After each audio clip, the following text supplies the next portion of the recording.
Parce que jaser de santé mentale devrait être normal, naturel et même plaisant.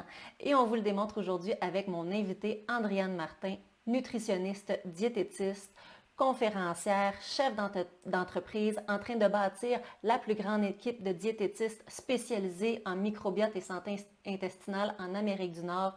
On vous parle aujourd'hui de la relation entre la santé mentale, le stress et la santé digestive. Maintenant, jason.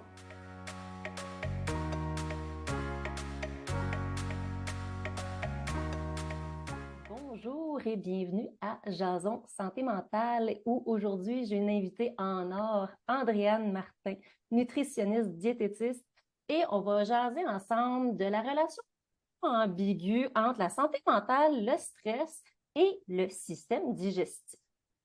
Donc, Andréane, conte-moi donc ça en fait pour commencer. Tu sais, quand on pense aux nutritionnistes diététistes, on pense évidemment à l'alimentation. Mais comment est-ce que toi, tu en es venu à te spécialiser en système digestif et même en microbiote, là, qu'on ne sait pas trop exactement c'est quoi? Oui, oui, oui. Ben, c'est une bonne question. Puis dans le fond, ça part de très, très, très loin. J'étais en fait dans mes stages de nutrition clinique à l'université. Donc, on terminait finalement notre baccalauréat avec cette série de stages-là. Puis j'ai eu une opportunité professionnelle en fait qui s'est présentée. J'étais à la toute fin, là, dans le fond, je graduais. Puis, de par la lourdeur de tout ce que représentaient ces stages-là, bon, on est quand même dans mon domaine très perfectionniste aussi. Donc, beaucoup, beaucoup de stress et se manifeste un syndrome, en fait, se développe un syndrome de l'intestin irritable. Puis, ben, j'ai passé à côté de cette opportunité professionnelle-là parce que j'étais en douleur fois 1000, je mangeais plus rien, j'avais perdu beaucoup de poids, ça allait vraiment pas bien. Oui. Puis, je me suis fait une promesse à ce moment-là, c'est de ne jamais passer à côté d'aucune autre opportunité personnelle ou professionnelle en lien avec un problème de santé qui se gère et qui se Mhm. règle et pour lequel on a des solutions, justement. Donc, c'est une promesse que je me suis faite. C'est une promesse que je fais à bien des clients depuis de nombreuses années puis que je maintiens toujours un petit peu de l'avant. Et ben, pas un petit peu, en fait, que je maintiens de l'avant, tout simplement. Et à travers ça, mais c'est sûr que durant ces stages-là, justement, j'ai fait 3 semaines vraiment très intenses sur les tâches de chirurgie digestive. OK. Et je ne sais pas pourquoi, parce que c'était l'étage qui puait le plus, c'était pas très agréable de travailler là, en toute OK. franchise, mais Littéralement. les gens avaient un besoin immense, puis la nutrition demeurait au centre, dans le fond, de la solution. Puis j'avais Oui. vraiment l'impression de faire une différence, puis de changer des vies chez ces personnes-là. Et ben, au final, j'ai eu un coup de cœur pour le système digestif. Puis l'autre élément, c'est qu'avant de devenir nutritionniste, pendant plusieurs années, moi, j'ai voulu être neurologue. Puis quand je suis allée faire un OK. stage d'un jour avec un neurologue, à la fin de la journée, lui et moi, on s'est mis d'accord que c'était pas pour moi. Ça Ça manquait un arrive. Ça peu. Oui, c'est arrive. ça. Ça manquait un peu de dynamisme. En fait, c'était super intéressant, mais toute la journée, les cas cliniques, c'était exact. C'était toujours la même chose, prise de réflexe et ainsi de suite. Puis là, je me disais, mon Dieu, hey, c'est pas pour moi, ça fonctionnera pas. Mais je me suis toujours intéressée à ce qui se passe dans le cerveau. Alors évidemment, quand les premières études ont commencé au niveau du microbiote intestinal, ont commencé à arriver au Québec, là, parce que ça fait longtemps Mhm. que c'est connu ailleurs, eh bien là, mes deux amours se sont regroupés. Le microbiote intestinal, on le nomme le deuxième cerveau. C'est ça. J'adore la santé intestinale. Alors écoutez, pour moi, c'était le mariage parfait. Donc, c'est deux raisons finalement là, qui fait qu'on pousse beaucoup dans cette niche-là, dans cette spécialité-là. Oui. Puis si je peux me permettre, parce que je t'entends souvent utiliser l'expression, c'est là que tu es tombé en amour avec le caca. Oui, exactement. On n'a pas peur de parler des bons mots. Non. Puis là, ce que je comprends, c'est qu'en fait, toi-même, tu as vécu cette relation-là étroite entre la santé mentale, le stress et le système digestif Absolument. en développant un syndrome du côlon irritable, hein, c'est ça? Mhm. Oui, oui, OK. exact. Puis ça, cette relation-là, on la connaît bien dans une direction, hein. C'est-à-dire, on l'a tous vécu, qu'on souffre ou non du syndrome de Mm. l'intestin irritable, dans une période où on est stressé, on a de la misère à digérer. Des fois, les gens vont à la toilette 2, 3 fois le matin avant une présentation importante. Oui. Les selles sont plus molles, hein. On le sait qu'il se passe Mhm. quelque chose. On l'a tous ou presque déjà Ouais. vécu. Mais il y a des gens qui vivent ça tous les jours, toutes les heures de leur journée. Donc, c'est là que ça devient problématique. C'est là qu'on peut Oui. avoir des diagnostics pour expliquer finalement tout ce qui se passe. Mais là, puis on Effectivement. s'en parlera peut-être tantôt, ça, c'est unidirectionnel, mais on sait que c'est bidirectionnel. C'est-à-dire que des fois, il se Maintenant, passe on des le choses dans sait. l'intestin. Exact. Puis que ça a un impact sur ce qui se passe dans le cerveau d'en haut. Donc, c'est tout ça qui est intéressant de comprendre, en fait. Ben oui, ben, si tu nous en parlais un peu plus de manière hyper vulgarisée, comme si on comptait vraiment dans le plus simple des termes, mais qu'on comprenne comment, tu sais, le chemin de, mettons, la tête aux intestins et inversement, comment ça marche? Tu sais, il doit y avoir des hormones en interaction. Tu sais, il y a le niveau, je pense aussi, du système sanguin qui va avoir un impact sur le système digestif parce que notre Mhm. pression cardiovasculaire va changer quand on est stressé. Fait que si tu nous l'expliquais un petit peu plus en détail, cette fameuse relation-là bidirectionnelle. Ouais. Je pense que je vais juste commencer par expliquer c'est quoi le microbiote, parce qu'il y a des Oui, gens qui écoutent actuellement puis qui se disent là, c'est la oui, première fois oui, que je vois. j'entends ça. Est-ce que quelqu'un peut me dire ce que c'est? Oui, s'il vous Donc, plaît. le microbiote, c'est l'ensemble des micro-organismes. On parle bactéries, virus, levures, des microbes, qui soient bons ou mauvais, là, tout ce monde-là habite dans un endroit donné, Mhm, notamment les intestins. Donc, le microbiote intestinal, dans le fond, c'est l'ensemble de tout ce qui est vivant et microscopique là, qui habite dans votre intestin. Puis, eux, on leur a découvert multiples rôles et fonctions dans les dernières années. mhm. Puis, ils font partie justement là, de tout ce qu'on essaie de découvrir dans le lien entre l'intestin et le cerveau. Maintenant, malheureusement, je n'ai pas la réponse concrète à la question, mais comment ça marche, cette communication-là? On sait qu'il y a ce qu'on appelle le gut-brain axis, c'est-à-dire un axe de communication entre le cerveau et les intestins. Hey, je dis le cerveau et les intestins, hein, mais le cerveau On se et les intestins. comprend, c'est pas grave. Et puis, on sait qu'ils communiquent entre eux par voie nerveuse, c'est-à-dire le système nerveux, dans le fond, de part et d'autre, là, il y a quelque chose qui se passe là. On sait qu'ils communiquent ensemble par la voie endocrinienne, c'est-à-dire par la fabrication des hormones. Il y a Mhm. certaines hormones qui sont fabriquées dans l'intestin. Ça va stimuler probablement certains éléments au niveau du cerveau et vice-versa. On sait qu'ils peuvent circuler, que ces messages-là peuvent circuler par la voie sanguine aussi. De même que endocrinienne, voie sanguine. Ah oui, exactement. Les petites bactéries, en fait, les micro-organismes dans l'intestin, vont fabriquer certaines molécules. On les appelle les acides gras à chaîne courte. Ça, retenez ça parce qu'un jour, là, ça va être vraiment pertinent. On étudie beaucoup le rôle de ces molécules-là. Puis quand ils sont synthétisés, ces acides gras à chaîne courte-là, de ce qu'on comprend actuellement, seraient en mesure de passer la barrière hémato-encéphalique, c'est-à-dire la barrière qui, normalement, est créée là, pour qu'ils ne rentrent pas n'importe quoi dans le cerveau. C'est ça. Donc, ces acides gras-là iraient communiquer au cerveau certaines informations et on pense même qu'ils iraient communiquer avec un certain microbiote qu'on aurait dans le cerveau. Mais il y a beaucoup d'hypothèses dans ce domaine-là. Oui. Il y a beaucoup de recherches qui est faite chez le modèle animal, évidemment. Donc, on ne sait Mhm. pas si ça se passe totalement comme ça aussi du côté de l'humain. On sait qu'il se passe quelque chose. OK. Maintenant, on n'est pas capable d'expliquer avec exactitude ce que c'est. C'est ça. On comprend qu'il y a des communications à travers les différents systèmes que tu as nommés, C'est ça. mais faut remettre en contexte que c'est encore en plein début d'études, tu sais, parce que les études sur différents systèmes, différents sujets peuvent prendre plusieurs années. Donc, on est vraiment au début de l'exploration de cette fameuse relation-là, de ce que je comprends, là. Exact. Puis en même temps, le cerveau en soi est toute une bébite à analyser. Puis le microbiote, la raison pour laquelle c'est difficile d'avoir des études très, très précises, c'est que notre microbiote nous est tous unique. C'est notre empreinte digitale. Donc, c'est difficile. Ça prend des grandes cohortes de gens pour arriver à faire de certaines conclusions intéressantes en bout de ligne. Mhm. Oui, Mais comme je disais, chose certaine, il y a des choses qui sont avancées, qui sont statuées au niveau du lien entre le microbiote et la santé physique, au niveau de son lien avec la santé mhm. mentale. Mais c'est le mécanisme derrière qui est encore ignoré. C'est ça. On le sait qu'il y a quelque Ouais. chose, mais comment, le comment puis le pourquoi, c'est pas encore clair. Ça va être vraiment précisé en menu détail. Puis on sait qu'en science, on aime ça, le hyper précis, là. Oui, voilà, parce que ça nous permet de bien expliquer les choses, finalement. C'est ça, exactement. Fait que si tu nous expliquais également, tu sais, au niveau plus des problèmes, tu sais, la relation entre des problèmes de santé digestive et justement des problèmes de santé plus mentale, de stress, c'est quoi tu sais, ce qu'on appelle, nous, en bon scientifique, la concomitance ou, tu sais, les troubles qu'on voit le plus souvent associés ensemble, du côté plus santé psychologique, santé mentale, et du côté plus problème ou troubles digestifs. En fait, ce qu'on a identifié, là, c'est par exemple au niveau de l'énergie, syndrome de la fatigue chronique, manque de concentration ou brain fog là, que les gens vont nous décrire, une espèce de confusion. Il y a des liens qui sont en train de se créer, pas de causalité, pas de cause à effet, mais des liens associatifs entre les problèmes digestifs et par exemple les états dépressifs, la difficulté à mieux gérer notre stress, par exemple, la maladie d'Alzheimer, schizophrénie. Donc, il y a quand même certains liens là qui sont intéressants. Et le point commun à tout ça, c'est l'inflammation.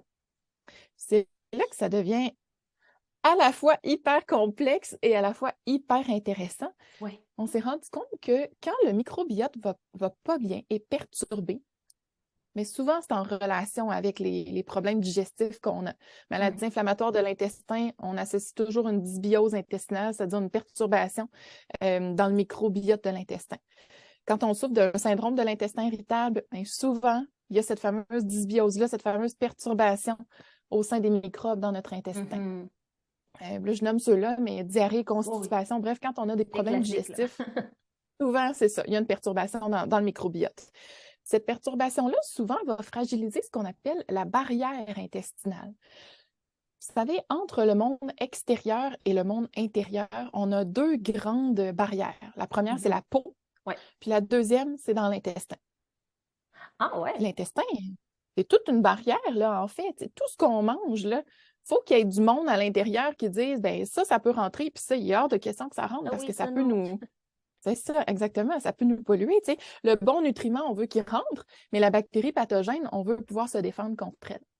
Donc, la barrière en soi, ce qu'on veut, c'est qu'elle ait une bonne couche de mucus au début là, pour attraper les pathogènes ou ceux qu'on ne veut pas, les molécules nuisibles. La barrière, on veut qu'elle reste étanche, fermée.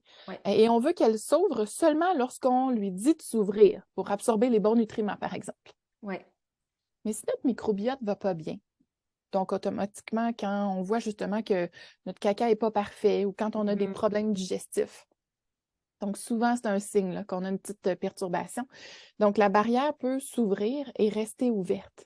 Ou la couche de mucus peut grandement diminuer. Et c'est là qu'on affaiblit à la fois nos défenses immunitaires, puis on se retrouve avec des molécules qui entrent puis qui ne sont pas supposées rentrer. Donc, derrière la barrière, 70 à 80 de votre système immunitaire est là. Il est prêt, lui-là, à combattre. Donc, la molécule n'est pas supposée être là. Le système immunitaire ne reconnaît pas la molécule, donc va enclencher une situation immunitaire. Va appeler de l'aide. Puis souvent, quand le système immunitaire appelle de l'aide, il appelle des molécules inflammatoires. Donc là, il y a de l'inflammation qui s'en vient. Une fois, c'est correct. Mais quand c'est ça, tous les jours, 24 heures sur 24, ça devient une forme d'inflammation chronique. Et c'est cette inflammation-là, si vous êtes intéressé à tout ça, je dis vous, à toutes celles et ceux qui écoutent. Oui, ceux qui vont vous regarder. à tout ça, voilà, vous allez probablement lire dans soit de la littérature, soit des livres vulgarisés. On appelle ça une inflammation de bas grade aussi. Donc, cette petite inflammation chronique-là est le cœur, ou je vous dirais le nœud central de ce qui pourrait potentiellement expliquer le lien entre les désordres intestinaux puis les désordres de santé mentale. OK. Parce que moi, dans ma pratique, étrangement, quand, par exemple, je ne suis pas habilitée professionnellement à poser des diagnostics en santé mentale. En psychoéducation, ce qu'on peut faire, c'est observer des symptômes qui s'apparentent à certains troubles, mais quand on passe des questionnaires, que ce soit pour l'humeur dépressive ou anxieuse, on va parler, est-ce qu'il y a une perturbation du système digestif? Puis, c'est encore tabou, hein? Les gens ne sont pas à l'aise de parler de leur sel, de combien qu'ils y vont, si c'est normal, si c'est pas normal, qu'est-ce qui se passe. Puis, ça m'arrive souvent des gens qui vont probablement présenter des symptômes qui s'apparentent au côlon irritable, qu'à chaque fois que là, quand ils pensent sortir, oh là, il faut que, comme tu disais tantôt, il faut qu'ils aillent aux toilettes tout le temps, ça va les insécuriser, tout d'un coup, qu'ils me pognent une crampe là-bas. Donc, la relation bidirectionnelle, il l'a un peu dans l'aspect adaptatif au problème. Quand on s'adapte, comment qu'on réagit à un problème digestif, ça peut nous aider comme ça peut nous nuire aussi. Si on commence à éviter des sorties parce qu'on a peur, justement, on n'est pas à l'aise d'aller aux toilettes ailleurs que chez nous, on est Exact. gêné, mais là, tout d'un coup, on se met à rester plus chez nous, puis on le sait, hein, en science, plus on évite quelque chose, plus on augmente le stress. T'sais, ça, c'est une relation connue quand même. Fait que, tu sais, mettons pour ceux là, qui ne savent pas exactement c'est quoi ce fameux syndrome du côlon irritable-là, il est de plus en plus diagnostiqué, j'ai l'impression, il est de plus en plus abordé. Ça ressemble à quoi quand on a un syndrome du côlon irritable, pour ceux qui ne connaissent pas ça? Bien, il y a des critères vraiment de diagnostic, mais c'est toujours un diagnostic d'exclusion. Ça veut OK. dire que le médecin, il doit quand même aller analyser, mais y a-t-il autre chose de plus sévère? Donc, est-ce qu'on a une maladie cœliaque? Est-ce qu'on a une sensibilité au gluten non cœliaque? Est-ce qu'on a une allergie au blé? Est-ce qu'on a une maladie inflammatoire de l'intestin? Une fois que tout ça est mis de côté, quand la biopsie est belle, admettons, là, si jamais vous vous Oui. rendez jusqu'au gastro-entérologue puis il y a la biopsie, à ce moment-là, si on trouve rien, souvent vous avez probablement, diagnostic d'exclusion, un OK. syndrome de l'intestin irritable. Puis là, selon les médecins ou les infirmières qui nous suivent, on va avoir euh, différents chemins proposés. Donc, des fois, il y a la médication. Des fois, on va simplement se faire dire, puis ça, c'est malheureux, là, puis on a beaucoup de clients qui viennent nous voir en nous disant, mais je comprends pas, on m'a juste dit de gérer mon stress puis que ça allait passer. Mais c'est une partie, dans tout le Ouais. casse-tête du syndrome de l'intestin irritable, la gestion du stress est importante, mais c'est une chose. Il y a plein d'autres éléments qu'on doit travailler. Puis d'autres, au contraire, vont se faire dire, ben là, c'est important d'aller voir un nutritionniste parce qu'il y a peut-être des intolérances alimentaires derrière ça qui pourraient régler le problème si tu trouvais quels sont les aliments problématiques pour toi.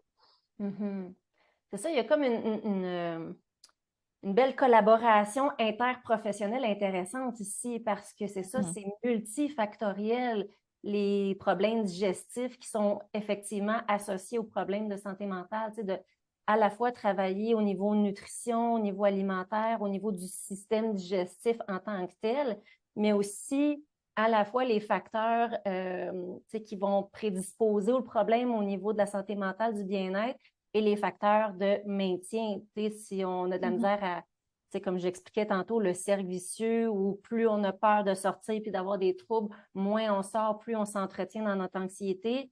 Et donc, ça va également entretenir nos problèmes digestifs. Fait que, tu sais, il y a une belle collaboration interprofessionnelle qui peut se faire là.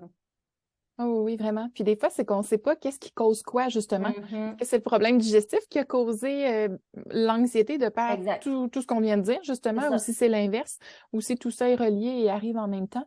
Mais oui, et puis la quantité de clients qui nous ont dit après leur cheminement nutritionnel, écoutez, oui, je me sens mieux, le point de vue digestion, mais vous avez changé ma vie dans le sens où je vois mes amis, Oui. j'ai recommencé à voyager, je vais au resto maintenant, puis j'ai pas peur d'aller 3 fois aux toilettes dans les restos.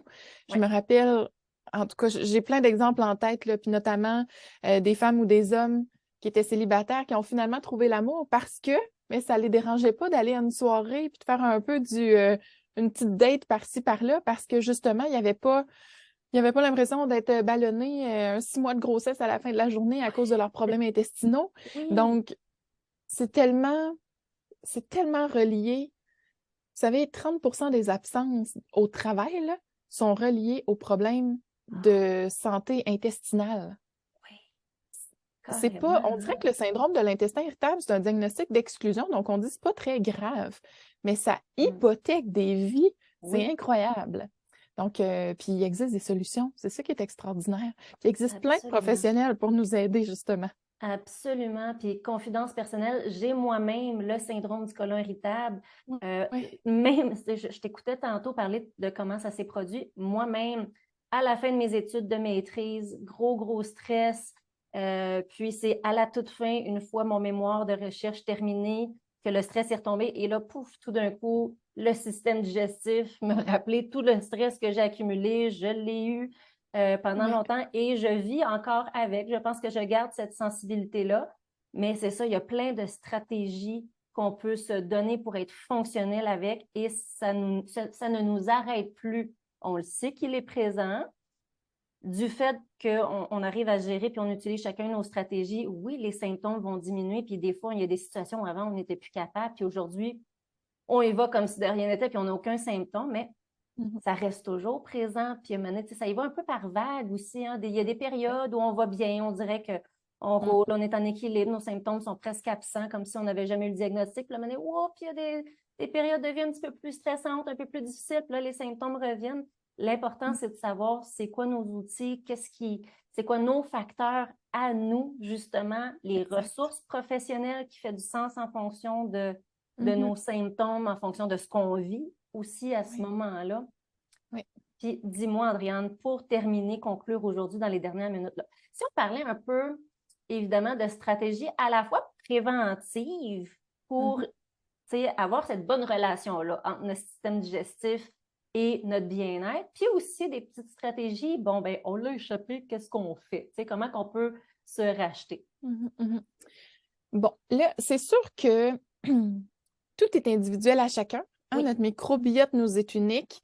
Nous avons tous une situation, on va dire, personnelle, professionnelle différente, peut-être des intolérances alimentaires différentes, un diagnostic différent.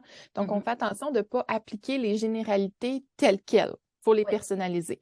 Mais il y a quand même des conseils généraux qu'on peut donner. Puis là, vous allez dire, ouais, Andréane, tu ne réinventes pas la roue, mais je le sais, sauf que les gens savent que c'est bon de manger des fruits et des légumes, puis ils ne le font pas. Parce qu'ils ne comprennent pas pourquoi c'est important. Donc, c'est vraiment, moi, je pense, à un moment donné, il faut aller chercher cette motivation-là dans l'explication de la chose. Donc, premier élément là, pour la santé mentale et intestinale. Je vais vraiment donner des conseils généraux pour ce qui a un impact sur les deux. Boire de l'eau. Donc, restez bien hydraté. 80% de notre tête est constituée d'eau. Oui, on a tous un verre. On l'a, à la santé. C'est ça, il faut le boire maintenant. Donc, boire de l'eau, ça c'est super important, autant pour éviter la constipation, pour que les fibres travaillent bien aussi, que pour rester bien concentré et avoir de l'énergie dans la journée. Première chose. Deuxième chose, je dirais qu'un élément très général, là, végétaliser graduellement votre alimentation. Intégrer beaucoup de végétaux puis une variété de végétaux. Moi, j'aime bien y aller de façon un peu ludique puis amusante, là, mais est-ce qu'on peut avoir, dans la littérature, on parle de 30 plantes différentes par semaine. Bon, c'est un peu compliqué, là, mais ce qu'on dit, c'est, dans une journée, là, est-ce qu'on peut avoir l'arc-en-ciel? Est-ce que c'est possible d'avoir du jaune, du rouge, du orange, du vert, du bleu, du mauve, du brun, du blanc à tous les jours? Puis dès lors, si on va chercher ça, bien, c'est sûr qu'on n'aura pas le choix d'intégrer des végétaux, parce que c'est là-dedans que sont les couleurs. Oui. Puis, en allant chercher notre brun, bien, on va s'assurer d'aller chercher des grains entiers. Des grains entiers, des légumineuses, des noix et graines. Donc, automatiquement, ça va nous aider à justement végétaliser graduellement l'alimentation. Donc, ça, c'est une chose, une bonne hydratation. Puis, je dirais de s'assurer de manger lentement. Ne serait-ce que pour profiter de l'instant présent, savourer chacune de nos bouchées, mastiquer, éviter d'avaler trop d'air, ce qui va créer des problèmes digestifs par la suite. Puis de manger lentement nous permet de reconnecter beaucoup avec notre signal de faim et de satiété. Nous permet de vraiment plus apprécier le goût de chaque bouchée, de sécréter notre dopamine dans le cerveau qui va donc bien nous faire du bien. Donc, ce seraient les 3 éléments majeurs là, que je vous proposerais. Puis encore une fois, on les intègre tranquillement, un pas à la fois. Super important. Ça. Ce que j'ai aimé tantôt, c'est que tu as dit végétaliser graduellement.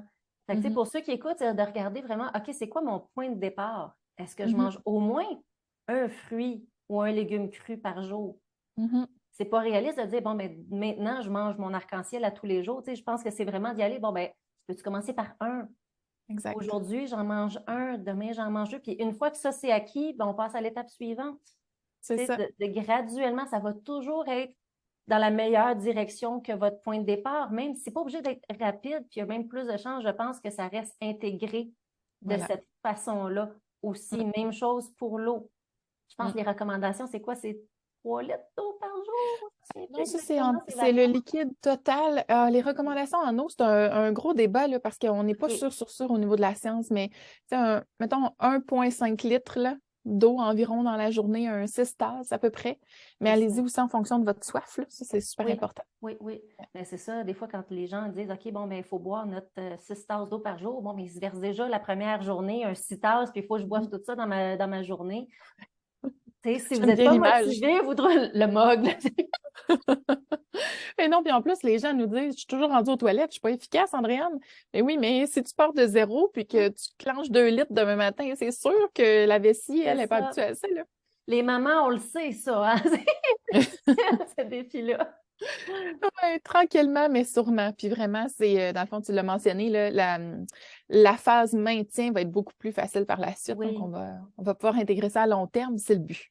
c'est ça, exactement. Tu sais, lentement, mais sûrement, c'est ça. Je pense que dans n'importe quoi, que ce soit au niveau du système digestif ou de faire des changements pour notre bien-être psychologique, c'est vraiment la clé. La patience est de mise parce que souvent, on est en détresse, on veut des solutions, puis on veut des effets rapidement, mais on le sait que c'est rarement ça. Mm, Fait que mm. là, on se fait des grosses, grosses attentes. Puis après ça, quand nos attentes ne sont pas perçues, ne sont pas réalisées, bien, ça nous met en échec. Puis après ça, on se dit, ah, ça ne marche pas boire de l'eau. Ah, ça ne marche pas manger des légumes. Je n'ai pas les résultats Exact. souhaités. Non, Oui, parce que ça n'a pas été viable comme transformation. Il faut se donner le temps. c'est ça. Non, Vraiment. c'est un beau mot de la fin. J'aime ça. Faut se Oui, donner le temps. oui, il faut se donner le temps. Dans Exactement. tout. Dans tout. Oui, oui, savourons, savourons. Fait Voilà, que dis-moi voilà. donc, Andréane, où est-ce qu'on peut te suivre? Puis c'est quoi tes prochains projets, là? Dans quoi on va pouvoir t'observer? Eh bien, pour me suivre, vous allez simplement sur le site web andréannemartin.com. Vous avez un petit peu les services en entier que l'équipe offre. Sinon, je suis bien active sur LinkedIn, Facebook et Instagram. Mhm. Donc, si vous voulez juste en savoir plus, avoir un peu d'infos, là, on en donne quand même beaucoup de ce côté-là. Oui. Prochain projet, ah mon Dieu, il y en a tellement. Premièrement, personnellement, je vais être maman à nouveau, donc en soi, c'en est un. Mais dans la prochaine année, là, on va vraiment un petit peu révolutionner, je dirais, le monde de la nutrition là, en intégrant vraiment la science du microbiote, l'intelligence artificielle, puis l'accompagnement nutritionnel. Donc, on va joindre tout ça en une seule Mhm. et belle offre de services sur le territoire nord-américain. Donc, c'est vraiment excitant, mais beaucoup, beaucoup de Rien travail. de moins que la révolution, hein? La Oui, révolution exact. professionnelle et personnelle familiale. Voilà. Alors, ça ressemble un petit peu à ça, mon année 2023. Ben, super. Encore un gros merci. Puis pour ceux qui nous ont écoutés aujourd'hui, si jamais il y a des choses qui ont fait écho un peu en vous, que vous voulez aller plus loin, évidemment, on rappelle que les réseaux sociaux, c'est vraiment pour du contenu général, pour vous informer.